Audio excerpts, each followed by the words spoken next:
Well, good evening, everybody, and welcome to the Saints Insider post-game show. I'm Zach Ewing. I am obviously not at Arrowhead Stadium. I am at home, but just watched Monday Night Football with the rest of you. The Saints lose 26-13 to the Kansas City Chiefs. Another disappointing night for the Saints. Another frustrating day to be a Saints fan, I would imagine. And we are here. Let you vent, if you will. Show your comments on the screen. We'll answer your questions. Jeff Duncan will be along in a couple of minutes here, and we'll discuss the game, the Saints' loss. We will also have Luke Johnson, Matthew Paris, and Rod Walker, the trio of Times-Picayune writers who are in Kansas City. They will check in after they're done with post-game interviews. Some venting already going on, Stussy. Pathetic showing. Dennis Allen, a goner in 2 weeks. Suppose if they lost two more games, you'd have to at least talk about it. Buckle says pathetic. It was a bad night. I mean, I don't think losing to the Chiefs in and of itself is all that surprising or frustrating. I mean, I think that's what most people picked. Four of the five of us on the Saints Insider preview podcast on Friday picked the Chiefs. Jeff was actually the only one who took the Saints. A lot of national people obviously taking the Chiefs. I think it's the way they lost. And as Cordell said, they fooled us. I mean, this team looked so good the last couple of weeks. I mean, think about how you felt on September the 15th. It's not even a month ago. It's like 22 days ago in Dallas. Chiefs, the Saints had just beat the Cowboys 44-19, right after they beat the Panthers 47-10 to open the season. It was a fun offense. It was an explosive offense. There was a swagger. They were 2-0. They were world beaters.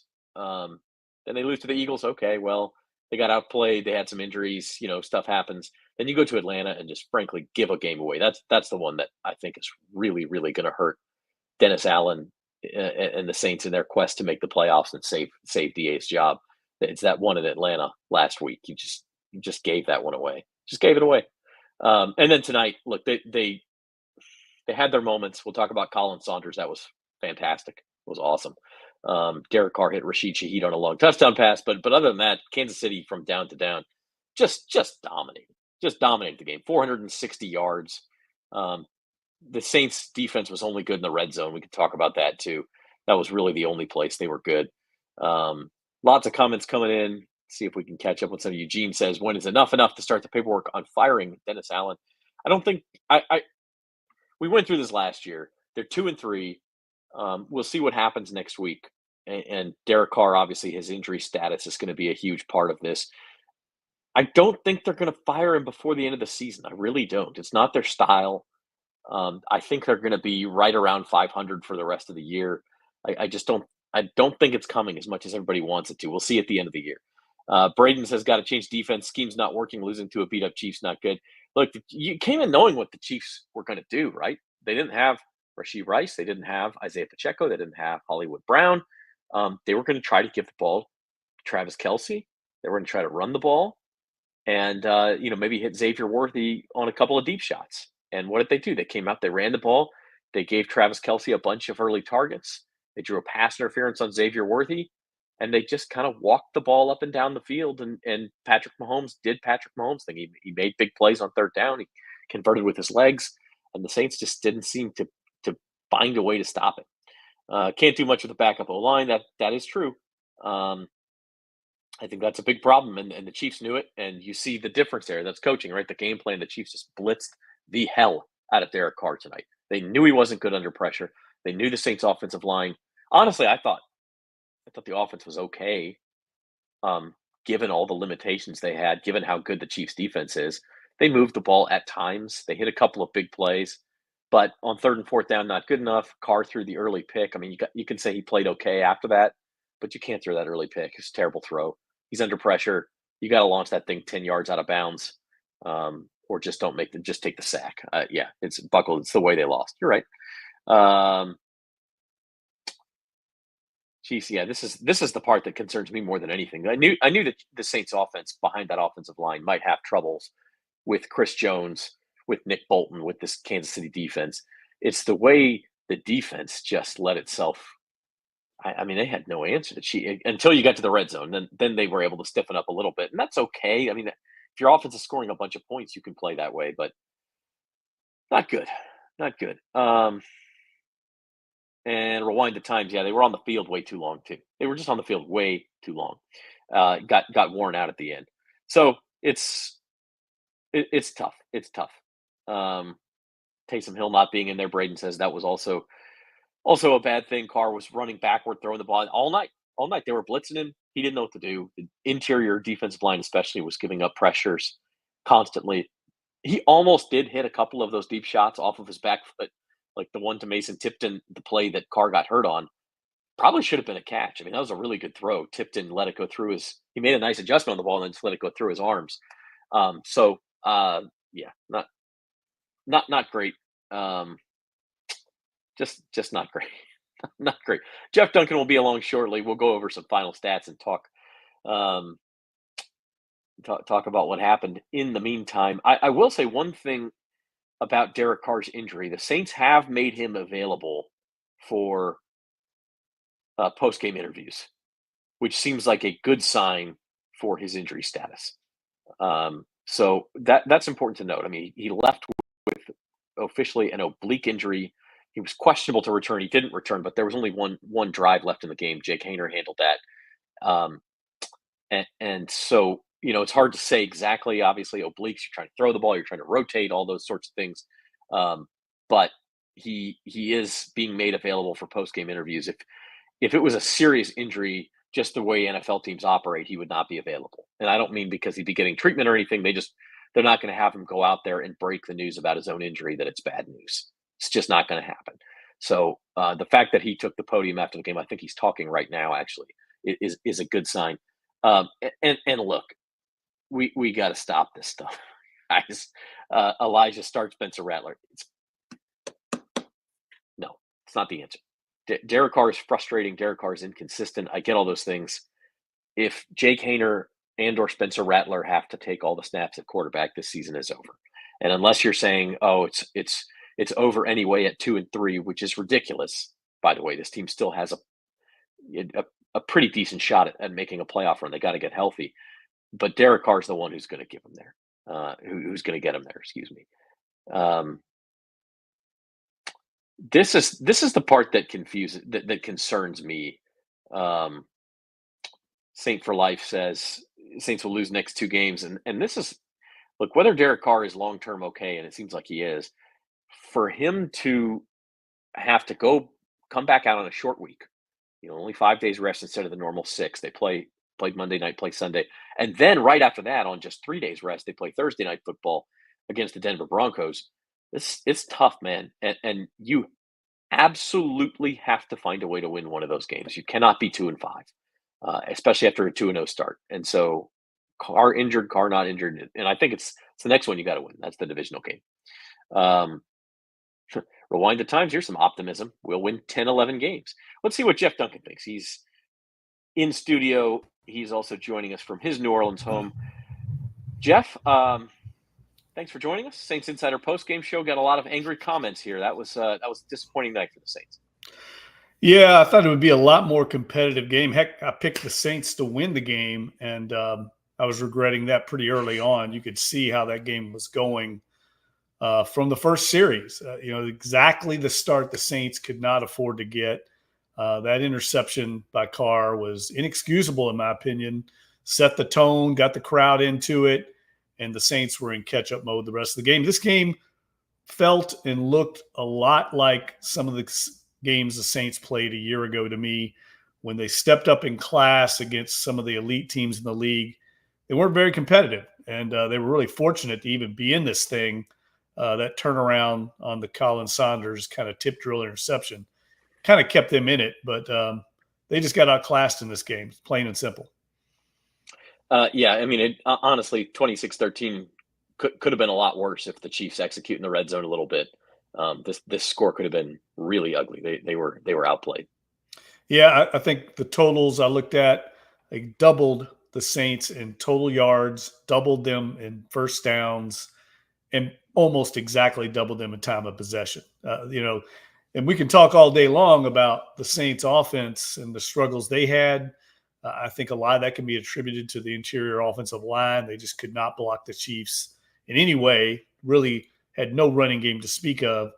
But the defensive performance was putrid, considering what the Chiefs had at their disposal in terms of playmakers. I mean, you knew Andy Reid was going to have to dial up and lean heavily on the tight ends, and it looked like the Saints had no idea how to stop the tight ends. Obviously, Mahomes worked his magic, but you just can't let that happen. You can't give up that many yards, that many first downs, just time and time again, and try and be competitive against the Chiefs. Like you said, they were lucky to be in this game because the Chiefs are one of the worst red zone offenses in the league, and it showed again tonight. Yeah, I'm with you. I just, the offense has some excuses between the injuries. The Chiefs have a very good defense. We knew they were going to bring the house all night long against Derek Carr, and they did. He made a couple of plays, obviously not enough, but it's that defense, man. You can say, okay, they're missing a couple of starting linebackers in Pete Werner and Willie Gay. But I just, if this defense is not a top 10 unit, which it certainly did not look like tonight, then this team has some serious long-term problems. Yeah, the secondary is really disappointing. I think they just showed a stat that the Saints' average separation was over 5 yards tonight. I know they played a lot more zone than normal, which I think was interesting. I thought they'd play a lot more man-to-man. I just didn't understand the game plan. I felt like Andy Reid was one step ahead of Dennis Allen at all times, and really the pass rush. They showed moments of pressure, but for the most part, they just could. It's been a continuing problem. They can't get the quarterback on the ground enough. Just too many times he's able to buy time, or scramble out, get first downs. I mean, they had a second and 34 that they converted into a first down without a penalty. I mean, that's just inexcusable. Yeah, and Travis Kelce had like a cool lateral to Samaje Perine on the play. Sometimes guys make plays, but it was just over and over again. I thought one kind of telling play was really on the Chiefs' last possession not counting the kneel downs, but when Mahomes scrambles for 9 yards on the 3rd and 9 and keeps them marching. The Saints obviously dropped. I think they dropped 7 into coverage and they rushed 4. But you're talking about some linemen who could not beat one-on-one blocks for 8, 9, 10 seconds. Chase Young was one of them. I think Carl Granderson was another. I mean, it's not like they were being double teamed. One of them was, but there was 5 linemen and 4 defensive linemen there, 4 pass rushers, and they could not get to Mahomes. And he just really jogged out of there and picks up the 9 yards. Yeah, he does have just an incredible feel for the pocket. His pocket awareness is the best I've ever seen. His ability to kind of move in a phone booth and slide and kind of find lanes is really uncanny. But the Saints clearly, obviously, wore down as well. They were on the field so much. I think it was almost 40 minutes of the 60-minute game they were on the field. And that's their fault as much as the offense not converting itself. I mean, you've got to get off the field on 3rd down, and Mahomes was able just time and time again to make things happen with his legs. And that's been a recurring theme with this defense over and over. And look, don't give me this about injuries. I mean, Pete Werner and Willie Gay, that's it. I mean, their whole secondary was pretty much intact. I know Will Harris went out, and the defensive line was pretty much intact except for Peyton Turner. Your frontline guys, especially Chase Young, I think he finally got a sack, but was not really a huge factor tonight going against a guy that Wanya Morris, who struggled all season long. I think Andy Reid had a pretty good plan there, but he needs to be more of an impact player for this defense if they're going to try and realize their potential. Yeah. While we're on the subject of the defense, got a couple of questions here about Adebo. What are your thoughts on 29? Since Dusty says Adebo must go. Obviously, another long pass interference penalty. It's funny that particular one didn't actually cost the Saints because he tipped a ball or broke up a pass in the red zone that became Colin Saunders' interception a couple of plays later. So I don't know. It's kind of the bad and the good that you get with Adebo, but we've seen too much of the bad, I think, so far this season. Yeah, and opponents know it. You could see the Chiefs went after him a few times. He got away with one that I thought clearly was a DPI as well. They kind of let them play in the secondary. I have to say both sides got away with some DPIs that I thought could have been called. Chiefs had a couple that should have been called, I thought. That's what I'm saying. Yeah. So I think they let them play a little bit, but that's, I think now 7 penalties against a Debo, pass interference or holding. I think I added it up to 91 yards and lost yards. 2 of those were declined, so it could have been even worse. He's just in a slump right now. I mean, I think he's lost some confidence. The offenses are going after him, and there's no mercy in the NFL. They're going to keep coming after him with these deep shots until he can prove that he can hold up. And it's kind of hard to watch right now because it's clear what the game plan is from the opposing offense. On the bright side, I mean, everyone else in the secondary is playing pretty good. Alante Taylor played good again tonight. I thought Lattimore had a decent night. I know Tyrann Mathieu is getting targeted a little bit too. He gave up that big 50-yard pass play to Juju Smith-Schuster. I don't know why he was matched up man-to-man against him. But he's a guy also that I think is being targeted a little bit by opponents. Just before we move on, we do have to spare a moment to talk about Colin Saunders, which was the moment of the night for the Saints to not only pick that ball off in the end zone, which was just kind of a look what I found. But number one, defensive linemen don't always have the hands to catch those even when they come right to him. Number two, he takes it, tucks it, curls around in the end zone, and then has the speed to get to the corner and returns that thing for 37 yards after the 35-yard line. Just, we know the guy's an athlete. He played running back in high school. He's been a fullback on the Saints jumbo packages at times. Just one of those cool moments. As everyone who's watching the broadcast knows, right when Joe Buck and Troy Aikman are talking about him and discussing his brother and his connection to Taylor Swift and all these things, and then Colin Saunders comes up with the viral moment of the night. Yeah, you could see the old running back skills come out, and look, it was his best game by far in a long time. He made some impact plays. Now you could tell he was inspired going against his former teammates. His body language and emotion was evident. And they needed that, man. They need somebody on the interior to come up big, and he made a huge play there. I mean, that was talking about on the brink. The Saints were clearly on the brink. There was really a 14-point swing. But look, we haven't even talked about Derek Carr, but to me, I mean, the biggest thing coming out of this game is Derek Carr's health. I mean, he's got an oblique injury. He just talked after the game, said it didn't happen on the hit. It actually happened when he was throwing the ball, that deep ball to Mason Tipton. That to me is the big hangover from this game. I mean, if you don't have Derek Carr going into this next stretch, this 3-game losing streak could be extended, and this thing could really go off the rails. Yeah, it's and you're right, and we talked about that a little bit before you got on. But that is priority number 1, 2, and 3 for the Saints, is finding out their situation at quarterback. Jeff, this is their first of 3 games in 11 days. Like the season could absolutely go off the rails here. They play again in 6 days, and they play 4 days after that. They're both home games, but if you don't have Derek Carr out there, you're a significant underdog in both of those. Yeah, and oblique injuries they're rough. They're very finicky injuries. You see it'll happen a lot in baseball. Very difficult to come back from it. And even if you can play through it, it's really going to be limiting for him, I think, to be able to throw the ball with any kind of velocity or accuracy.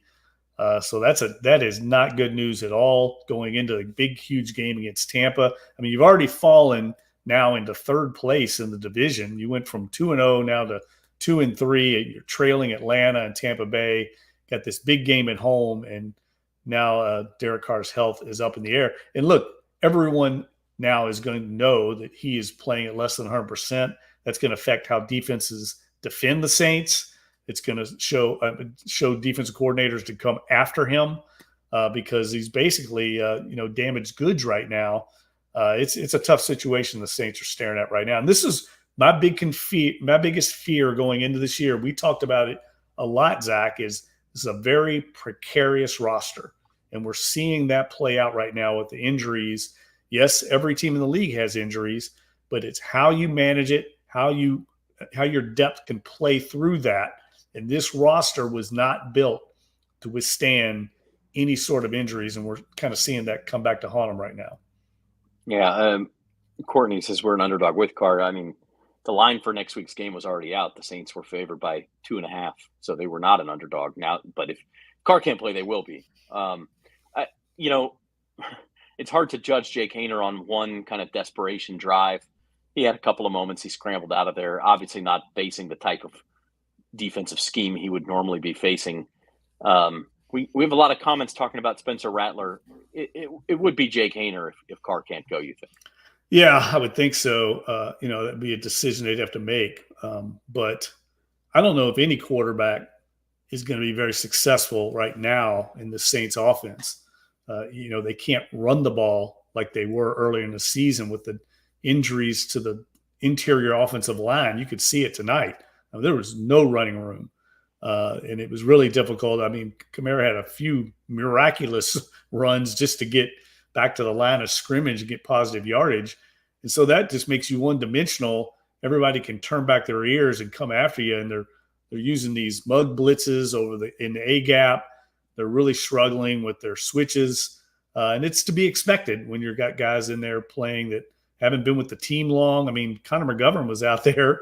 He just got into town on Thursday. I thought he actually played pretty well considering the circumstances. I mean, he's been there a few days. Yeah, so it's a very difficult situation right now. As good as Clint Kubiak has been, I mean, he can only scheme up so much. And this reminds me a little bit of some of the stuff that Pete Carmichael encountered a year ago. Not to defend Pete, but I mean, he had some very difficult situations too that sometimes you just can't scheme your way out of it. So it's going to be difficult no matter who's at quarterback trying to muster an offense, against these good defenses. I mean, the Bucs have aggressive, experienced defense. Todd Bowles is one of the most aggressive defensive coordinators in the league. They blitz. I think they're in the top 5 or 6 in the league in blitzes. No one's going to show any mercy on the Saints offense right now. Yeah, they're going to have to figure something out to scheme something up and hope Carr is healthy. To your point on the rushing, Saints finished with 46 yards on 15 carries. But that includes Jake Haener had 11 yards on 2 late scrambles. So if you take those out, 35 yards on 13 carries. I mean, first of all, you only tried to run the ball 13 times. That doesn't help when you're behind from the get-go. But averaging well under 3, not under 4 yards a carry, which is kind of the benchmark, but under 3 yards a carry. That was the big thing the first 2 weeks that everyone was saying is, the running game opens everything up. I don't know if you can accuse them of abandoning the running game tonight, but sort of half abandoned it and half it just wasn't working. So, well, I don't think they abandoned anything. I mean, they were down 10-0, and I mean, you had to start passing the ball. I mean, that's what happens in these kind of games when you get behind. All those stats last year, people used to trot out about Taysom Hill and how many touches he has, and why aren't they doing that more? Well, that's cause and effect there. I mean, when you're behind, you're not going to run the ball. So it's, to me, that's kind of an irrelevant statistic. I think they were down 10-0. That the play that you have to go back to over and over, and I know Rod Walker wrote about this tonight, is the pick by Derek Carr. You just cannot throw that pass. Now, maybe he was trying to get it out of bounds and couldn't get enough on it, but I mean, he's an 11-year veteran. Yeah. You just can't throw a jump ball, lob ball up. I mean, it's the one thing they couldn't do in this game, Zach. And he does it right on the first series, 6 plays into the game. He gets the crowd into a frenzy, and you're on your heels. Just a terrible decision by Carr. Yeah, we had a comment earlier that somebody said, "Oh, that's not a big deal. It was just like an arm punt." It was on first down. You got to throw that ball away, or take, even if you take a sack, and he had backpedaled quite a bit. Let's say 2nd and 20. If you can even get maybe 15 of those yards back over the next couple of plays, and it's 4th down, you at least get a field goal out of the drive, or you have a chance to punt and pin Kansas City deep. I mean, anything but a jump ball turnover like that. I will say one other thing. We had another comment. When will Olave demand a trade? I thought Chris Olave was very poor tonight. He was not open a lot. They did a good job on him. McDuffie did an excellent job. They pretty much took him out of the game. They did the Lattimore treatment. They just put their best corner on him, let him travel, and pretty much eliminated him from the game plan. Almost everything was to Shaheed tonight. And look, I thought Carr, I mean, there's just no excuse for that play. I mean, you can't make an excuse in any way for that. Just throw it away. I mean, you've been in the league a long time. I think what the game plan is against Carr these days is pressure him, and eventually he will crack and make a mistake. And that's what we saw right off the bat against Spagnuolo. And I don't know how they can live with that when you're a team that has very little margin for error. Yeah, it seems to me, you look at, and there's a thousand differences between Carr and Mahomes, but one big one you notice watching this game tonight is Carr has very little lateral movement. He starts these back pedals and ends up just launching the ball off his back foot, where Mahomes, as you mentioned, can really buy himself time by moving laterally in a lot of cases. And part of this is offensive line. The Saints' offensive line's in shambles. But it seems like a pretty simple game plan. And as you mentioned, Todd Bowles, they're just going to do the same thing to him next week, assuming he plays. Yeah, I mean, to me, this game next week is starting to take on, I don't want to call it a must-win, but just to reverse the mojo that's going on right now with all the injuries mounting. You've had 3 losses in a row. Your offense is starting to stagnate. Clearly, defenses have a much better bead, too, on what the Saints are doing. Those first 2 games were almost, just it was too good to be true in some ways. And I think we're seeing now a little bit come back to earth. Once defenses in this league start figuring out what exactly you're doing, you've got to start adjusting as well. And it's hard to do when you have your offensive lines injured. All right, you're watching the Saints Insider postgame show. Zach Ewing visiting here with Jeff Duncan. We're going to take a quick break. We're also expecting visits from Luke Johnson, Matthew Paris, and Rod Walker from Arrowhead Stadium here in a few minutes, but we'll be back right after this. Fellas, it's clear why Caesars brought us together. This is the ultimate quarterback roundtable. I think I know why we're here. What? Quarterback, high school, Oklahoma? I thought that was a musical. Garth, I think you're here because when people use Caesars Sportsbook, they earn with Caesars rewards. Things like celebrity chef dining, Vegas vacations, even tickets to your show. This app is over the top. There's the idea. Bet with Caesars Sportsbook. Earn Caesars rewards and see your favorite quarterback, Garth Brooks, in concert. Hey, you can't throw like that. Your trusted Tulane doctors are now at East Jefferson General Hospital. Within these walls, you'll find our region's leaders in academic medicine, where state-of-the-art facilities house the innovation powered by Tulane Medicine, where collaborative care and compassion meet, and where our commitment to patient outcomes means a healthier future for our community. Tulane doctors at East Jeff. When you see the shield, you'll know. The future of medicine is here.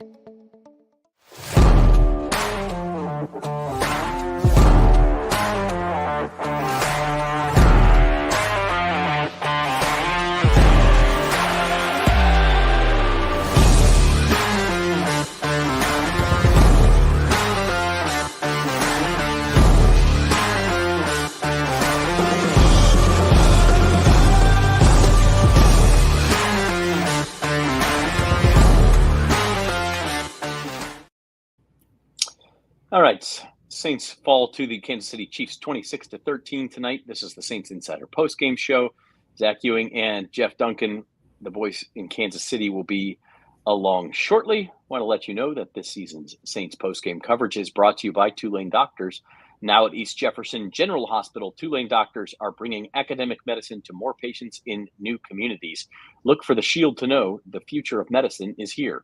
Call 504-988-5000 to schedule with any Tulane doctor or visit TulaneDoctors.com.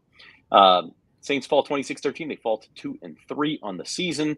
And as you said, Jeff, just kind of a critical mass in this Saints season. And probably, I know we all get a little reactionary after games, but this is really maybe the last crossroads in Dennis Allen's tenure here if he can't get this team going in the right direction.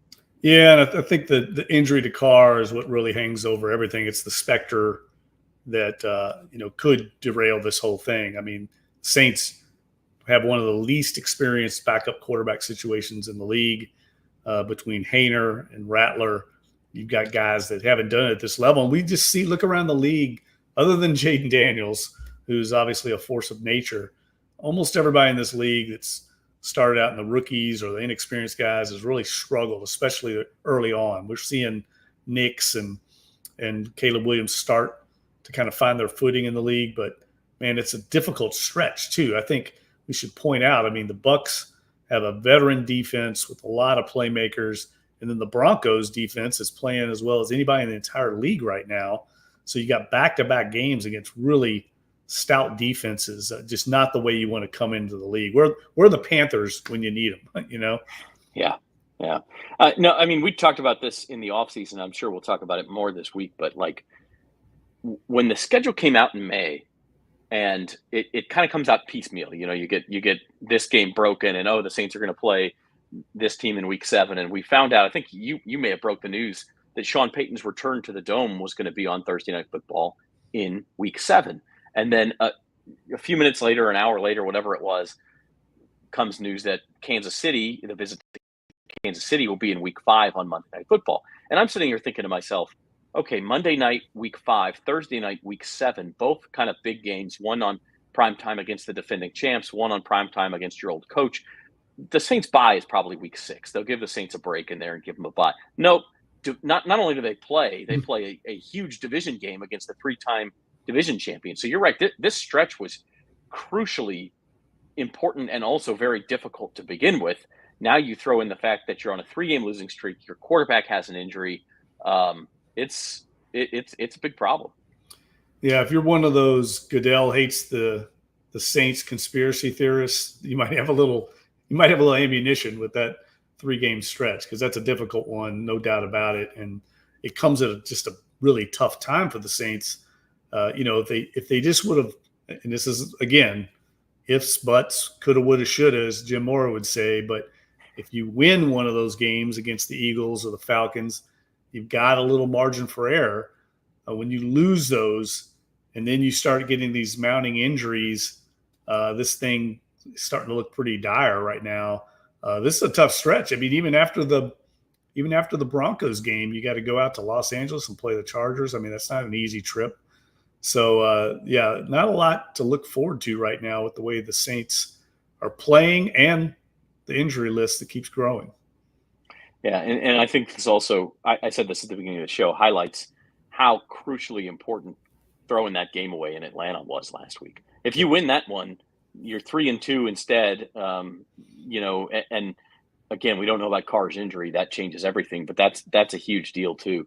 Guys, I don't know. We got a lot of comments about Davante Adams. I don't know that Davante Adams was coming to New Orleans anyway. I don't know exactly if the Saints are willing to meet the Raiders' asking price, but at some point, if you're Mickey Loomis, you also have to take a look at the situation and say, okay, maybe we're not as close as I thought to a playoff team. Maybe Davante Adams doesn't put us over the top, and then you're not as willing to give up the big package the Raiders want for him.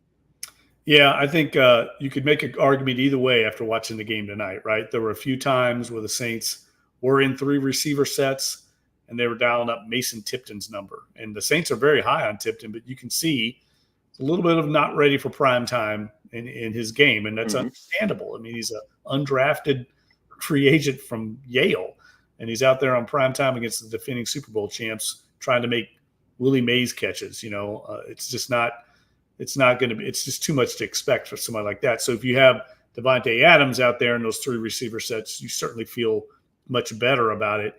But the other side of the coin is the Saints are in 3 receiver sets less than any team in the league. I think there might be one other team. So they're not really, using the 3 receiver set very much. What would that mean if you bring in Adams? Are you going to have to redo the offense and kind of change your strategy? And what does that say if you don't even have Derek Carr?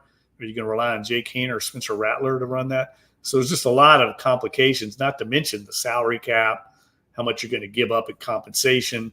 I don't think there's any way the Saints trade a 2nd-round pick for Davante Adams. And if they do, I'll have my column ready to go on that one. Yeah, I mean, they finally at least got the salary cap situation headed back in the right direction. There's obviously still a lot to be done in future years. They have all their draft picks minus, was it a 7th rounder they gave up for Ridgeway? So everything except for a 7th rounder left in next year's draft. First time in years that would happen. So do you want to start jeopardizing those things to make a run with this team that seems flawed and is already kind of behind the 8 ball? Skander says Adams is not stupid. He's not. Well, it's not Davante Adams' choice. He doesn't have a no trade clause. He could tell the Raiders where he wants to go, and supposedly he has told them the Jets or the Saints. But it's not his choice. I think this David Bordelon no way you trade for Devontae, not close, need the picks. Yeah, I think that's more it for me is we would need to see this team kind of right the ship before adding a piece like that at such great cost makes any sense. Yeah, and he's dealing with a hamstring injury. I think he's supposed to be getting closer to returning to action, but there's just what they need. There's just a lot of red flags here, man. Not to mention, in my opinion, I know you differ a little bit. I'm not sure I want a guy that's already had issues at two different teams. That's just me. I know the Raiders are about as dysfunctional as it gets, but when times get tough, I want my leaders like Davante Adams to become a leader and not a guy that just bails. That's not what I want out of my leaders. So I've got some reservations about that. Inserting a player with that big of an ego into an already delicate wide receiver chemistry, where you've got Chris Olave emerging as a number one receiver, Rashid Shaheed having a breakout year, and now you're going to bring in this veteran guy who's been to multiple Pro Bowls and try and shoehorn him in to this equation. To me, there's a lot of potential jeopardy there as opposed to gain as well. A lot of potential jeopardy sounds like the Saints roster and season right now anyway. So maybe Devontae would fit right in. It just doesn't seem like the right move right now. Looking at some stats for tonight, Jeff, Derek Carr, 18 of 28, 165 yards, 2 touchdowns, 1 interception. Not awful numbers, but certainly not good numbers either. They took a lot of deep shots tonight. It seemed like when they were faced with that zero blitz, a lot of the answer was, well, why don't you backpedal until you give the receivers time to get downfield and launch it? And that obviously backfired on the very first drive. It kind of worked a couple of other times. They did hit Shaheed on the long touchdown pass that way. But it was clearly kind of a strategy for them. If they're going to blitz everyone, let's let our receivers make plays one-on-one. Yeah, and I thought early on they had some other answers where they were kind of using the same strategy they used in Atlanta, where they get the ball out of Carr's hands quickly, getting out in the flats to his backs and receivers, kind of beating the Chiefs to the punch. I thought that strategy worked well, but the Chiefs are much more aggressive and much more talented on the perimeter than Atlanta. That was pretty evident early on. I mean, the fact that they had somebody like McDuffie that could take Olave out of the game. I mean, there's not a lot of teams in the league that can do that. But the one thing I've got questions on Carr, and look, we've seen this now for a couple of years. He kind of has these empty calorie stats where he almost series to series he's inconsistent. He'll have a great drive like he had after the Colin Saunders touchdown or the long ball to Shaheed, but then he has these other drives where he just looks completely rattled and is just on his, like you said, on his back foot, fading away from pressure. And sometimes it's pressure that's not even quite there yet. He's releasing it so quickly, the plays not even have time to develop. To me, I think opponents know that, and they know that's the strategy. Get in his head early, get him rattled. He speeds his clock up himself, and then just things get very chaotic. All right, Jeff Duncan, we're going to let you go. We got our guys from Kansas City live in the green room here. So thanks for your insight. And Jeff will have his column up on NOLA.com tomorrow with further reactions to this loss. All right. Thanks, Zach. See you soon, bud. All right. There's Jeff. We'll bring in Matt Harris, our beat writer, in fact, live from Arrowhead Stadium in Kansas City. Matt, obviously a disappointing loss for the Saints. What was the reaction like in the locker room there? Yeah, it was very quiet. Derek Carr was the only player to talk at the podium. He was very kind of subdued, wasn't really sure about his injury. And so this is a Saints team that I think is going to have to go back and do some, deep thought of what's gone wrong the past few weeks and how to get it corrected. Yeah. What specifically did Derek say about his injury? I know we saw the update that he hurt it throwing and not on the hit, but what about his status for next week? Yeah, very too soon to tell for that. He said that the injury prevented him from doing the things that he wanted to do. And now if you think about where the oblique is, I think it's like here in the sense that like it's kind of like jacket up shows, yeah. it's your rib muscles, and so it prevents him from like fully going back and throwing. Like I think that was my understanding of it anyway. I just it's kind of remains to be seen on how it goes. I will note that the 3 times that Derek Carr played after injury last season, he was very terrible. So I don't know if it beholds the Saints to just keep him out, just to get him rested as much as possible. But also depending on how this MRI goes, that you know, he could miss the game because he has to. So I just think we have to see. Yeah, I mean, he, including the home game against the Bucs last year, where he was truly awful after being injured in Green Bay last year. So that was clearly his worst game of the season. Came right after injury. I mean, we can talk about cortisone shots and all these things for pain, but then you've numbed the area, and can you throw with a numbed oblique? I don't know the answer to these things, but look, the Saints' problems tonight go way beyond Derek Carr. The offensive line was clearly a problem. He was under pressure all night long. But Chris Olave struggled to get open. Alvin Kamara showed some nice effort, but ultimately didn't have the numbers. They couldn't run the ball. So often, and then defensively on the other side too, Matt. I'll let you pick from this smorgasbord of problems what you think stuck out to you. Yeah, I'm a lot more concerned about the defense. They gave up 460 yards. That matched a season high. They also gave that same number up to the Eagles. Teams can just move the ball on them. And, I think that unit has kind of like masked some of their problems because of how good they've been in the red zone. They don't allow many touchdowns. But, the Chiefs had the ball for almost 40 minutes tonight of game time. That's a ton. You just have really kind of the same types of mistakes happening, which I think is concerning, whether it's Paulson Adebo giving up a pass interference penalty, whether it's not being able to bring down the quarterback or get off the field on third down, explosives are a common problem. The run game, defense hasn't really been able to stop the running back. Kareem Hunt had 100 yards tonight, and I don't know when the last time he had a 100-yard game. Like, it's been a minute for him. And so I think there are all these sorts of issues that are a little bit surprising given, I think Dennis Allen is a good defensive coach, and they have some work to do there for sure. Yeah, it's a concern. So, Matt, I don't have the bell that we have in the studio with me, but if I did, I would ding it because you, as the Washington football team's beat writer for several seasons, you know what it looks like when a season slides off the rails. Yes. Does it feel like this is headed that way even after that great 2-0 start? And we're talking less than a month later. Carr's injury. You got these two big games coming up. What are you feeling? I wouldn't go there yet. The Saints were still kind of in this game. I think tonight was about revealing that they have kind of more problems than what it first seemed like at the beginning of the season, rather than this is a season desperately getting out of hand. Now, it can become that way if they don't get things fixed, but I don't think it's not, the season's not a lost cause. It's just there are some warning signs there that I think are a little bit more there than definitely the first 2 weeks of the season. But even in the last two, like I thought Dennis Allen put it well. It was the first game that they were like thoroughly outplayed and outcoached. Yeah. All right. He's Matthew Paris. We're going to let him get back on to deadline and writing for our website and finish up there from Kansas City. Matt, thanks for joining. Yep. Thanks. All right. Up next, we got Rod Walker. Rod, you're relocating. It looks like they're in the press box. No, you're good. I'll just move back a little bit. All right. Your column tonight, I believe, focused on the Derek Carr interception. So let's start there. Just set the wrong tone for the night. Took a chance on a first down play. He was blitzed and just sort of launched the ball up, and everything went downhill from there pretty much.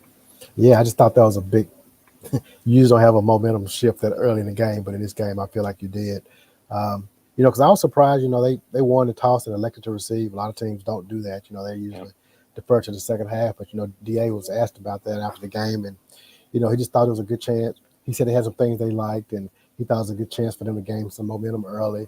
And then that interception just kind of ruined it and kind of just took all the energy out of this team and kind of got this crowd going here. I mean, we know how loud this crowd is, and they just never really recovered from it. And I don't know, I mean, if they go down and score, maybe they still don't recover, but it definitely just kind of felt like what this team did not need. And one of the things I wrote about this week, I thought this team needed to get off to a fast start. I just think they needed to show some of that stuff that we saw in the week 1 and week 2, and they were unable to do that tonight. Yeah, I don't know that the interception cost him the game or anything. Like, you look back at at some of the mistakes last week and say, boy, that cost them the game. It's hard to say, but it certainly didn't help anything. While we're on the topic of the offense, the running game just non-existent. They only ran the ball 15 times. 2 of those were Jake Haener scrambles at the end of the game. So, they didn't really commit to it. And when they did it, they didn't do it well. Their long run, they did have, I guess they ended up with 3 9-yard runs, one by Kamara, one by Haener, and one by Jamal Williams. But it was very ineffective at all other times, pretty much. Yeah, I'm looking over this way. There's a sign on the wall. It has a Hank Stram quote. It says, "You cannot win if you cannot run." And that's kind of 65 toss power trap, baby. Yeah, and that's what we saw at the beginning of the season. I mean, this team was able to run the ball effectively, and they were like one of the best teams in the league in doing that, and they have not been able to do it. And a lot of that has to do with this line that they're just patching together every week, it seems like. So, this team is, they have some issues right now. Probably the main one looking forward to next week is Derek Carr's health. What would you do? I mean, obviously we don't know the extent of the injury, but is this a situation? I know there was a point last year where you called for the Saints to bench Carr just long enough for him to get healthy, but that was with Jameis Winston, a veteran backup. Now you've got Jake Haener, a second-year player who saw his first real NFL action of any type tonight in the regular season anyway. This is a sticky situation. If you don't think Carr is completely healthy, do you push him? Do you go to Haener for a big division game? I mean, that's the dilemma the Saints are in here. Yeah, I mean, I feel like you're pretty much conceding a game if you don't play Carr. I don't think this team's good enough to win a game without Carr, which it goes. You talked about Jameis. I mean, last season you felt like this team could win a game without Carr, but now you do not feel like they can win a game without him. I don't. So I mean, it's a division game, so you really need this game. So I mean, you don't want the Bucs to gain another game on you, especially in the game in the dome. That's the one that you feel like you probably have a better chance of winning. So it's going to be a tough decision. It's on a short week, which makes it even tougher for Carr to be able to play. But and I know one of the things he said in the post game was if he's able to go, if it's just a pain tolerance thing, I think he'll be fine. But this might not be a pain tolerance thing because he talked about this is something that he felt like he couldn't make throws, with the way his oblique was feeling. Yeah, it's a mechanical thing. So we'll see what happens. Some comments saying start Taysom instead. Well, Taysom's not healthy either.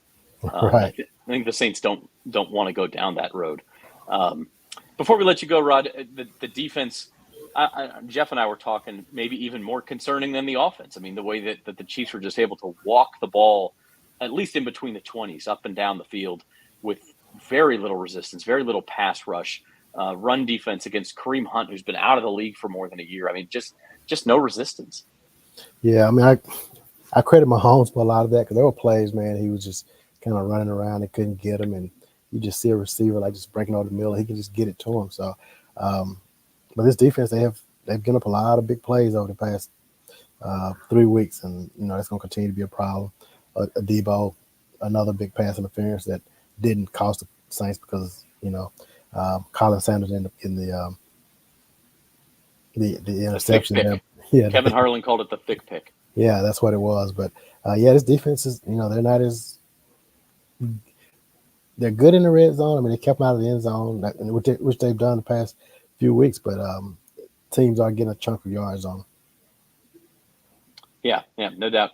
All right, he's Rod Walker. He has his column up on NOLA.com now, and you can go read that. It'll also be in tomorrow's Times-Picayune, and we will hear from him on the Saints Insider later this week as well. Thanks, Rod.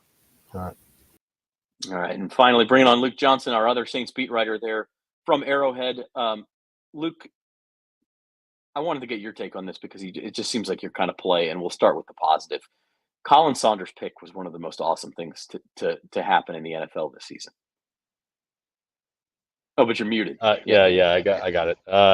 It was. It was a lot of fun, and that play kind of finally injected some hope into this game for the Saints. I think anytime big men get to not only catch the ball but like run with it, it's pretty awesome. And I think Next Gen Stats had him at like 16 miles an hour or something like that, which is, that's trucking for a 324-pound guy. Yeah. So that was my man's almost double my weight and runs faster than me. He runs faster than all of us, man. It's it was a fun little moment of levity, but not enough to make up for all the rest of the bad stuff in this game. Yeah, and kind of to your point, like the Saints went on their best drive of the game right after that. They obviously had some momentum. They end it with Carr's touchdown pass to Foster Moreau, which was a really well designed play. They get the touchdown, and then Blake Grupe misses the extra point. It's like they can't handle success or something. I don't know. Yeah. Well, Groupie's been on the injury report this week. He's dealing with a groin issue, and obviously, like, it didn't really pop up until the extra point because they didn't have an opportunity to even get a field goal tonight. But it's something to monitor, and for some reason or another, those short kicks have really been a problem for him. He obviously missed the two 30-yard field goals last year, and then he had an extra point miss or two as well last year. So something Saints got to kind of keep an eye on because that had a chance to be a really consequential point if they would have been able to get a stop on the next drive. Yeah, no doubt. So it's just one of those things where every time you thought maybe momentum was on the Saints side, next thing you know, Tyrann Mathieu falls down and Juju Smith-Schuster goes for 50 yards, or there's a pass interference penalty, or there's something on offense that sets them back. The biggest issue, I suppose, going forward is Derek Carr's health.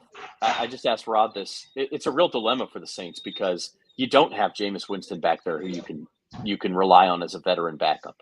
So they face a big division game here in 6 days. It's about to be 5 days. And you're either going with Derek Carr at something less than 100%, or you're going with Jake Haener, who's as green as they come.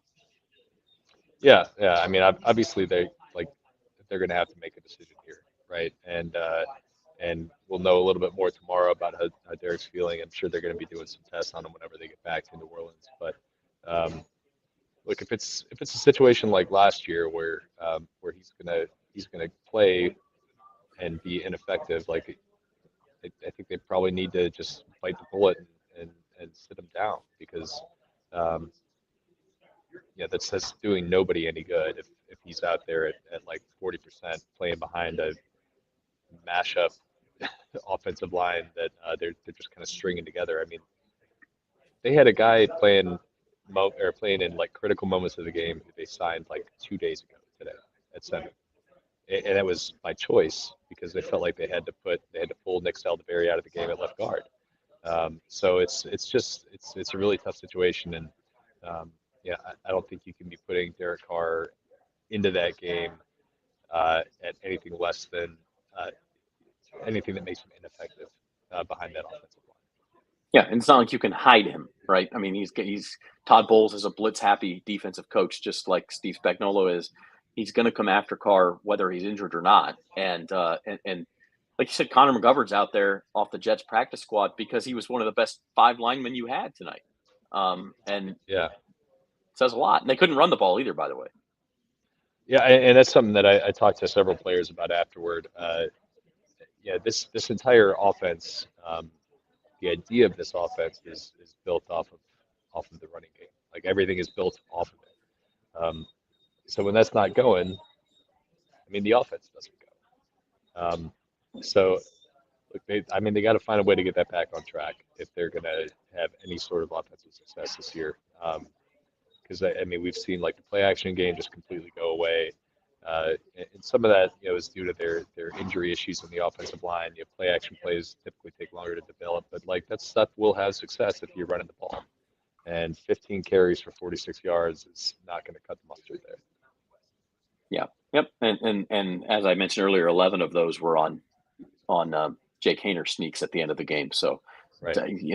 Really 35 yards rushing it's just not going to get it done. And on the other side of the ball, the Saints give up 460 yards. They did stiffen in the red zone. Are you in the camp that this was just Mahomes magic, or is this a kind of a red flag for a Saints defense that we all thought was good? Look, it's disappointing, right? The big plays are disappointing. A 50-yard pass to a wide open receiver in a tight game in the fourth quarter, extremely disappointing. The continued defensive pass interference penalties against Paulson and Debo, really disappointing. But like, let's also just be honest about this. Hey, they've given up 6 touchdowns in 5 games. I still feel pretty good about them. And 26 points at home to the Chiefs on Monday Night Football on a night where they racked up 460 yards. I think that's it's disappointing, but it's like, a lot of teams have done a lot worse against this team, especially when Mahomes was playing the way he was tonight, extending plays. They put themselves in position to make this a compelling game late because they stiffened in critical situations like they've done all year. So I'm not overly worried about the defense yet. But if they get carved up by Baker Mayfield again next week, maybe you start to change the tune on that a little bit. Well, let's end there and kind of let you have your final thoughts with the Bucs up next on a short week. It's still early in the season. I know sometimes it doesn't feel like that because there's already been some highs and lows. The Saints are at a bit of a crossroads here. It is early, but this game feels like one you really want. Derek Carr is injured. What are your final thoughts as we kind of turn the page here? Yeah, I'm a little split. Look, I brought this up before. You look back at them missing the playoffs the last couple of years, and then a lot of it falls on their kind of performance in these division games. I think they had a sub 500 record in the division in 2022. They got just blitzed by the Bucs at home last year, and they've lost tiebreakers, or they were in position to have Week 18 not matter despite a close finish like they did, a strong finish like they did in 2022. So. They got to find a way to figure it out, because even though I think the back half of their schedule lines up pretty favorably, they've got a lot of games against some of the kind of bottom feeders in the NFL, Giants, Raiders, etc., all in that back half of the season. It's going to be hard if you're all of a sudden 2-4 and you've got head-to-head losses against the Buccaneers and the Falcons, right? I mean, it's now a huge hole you got to climb out of. So you got to find a way to get it done next week, because it's going to be really, really hard to make that back half of the season relevant if you don't. Yeah, you can't be in a position where, oh, look at the schedule, it's easy, but you're 4-7 and you got to win 6 in a row to end the season. It's just Right. not doable. All right, I'd say the exact position they were in last year, right? They could have made they would have had clinched the playoff spot if they would have won their last 5 games, but they had won 4 of them, and then they missed out on it. So you just can't put yourself in that position again. Exactly right. All right, he's Luke Johnson. You can read his stuff on NOLA.com/Saints, and we'll be back with Saints Insider later in the week. Our thanks to all the guys from Kansas City for joining us live. Our thanks to you for watching. Hit the like button. This has been the Saints Insider postgame show, brought to you by Tulane Doctors, and we will see you on the next Saints Insider podcast on Wednesday.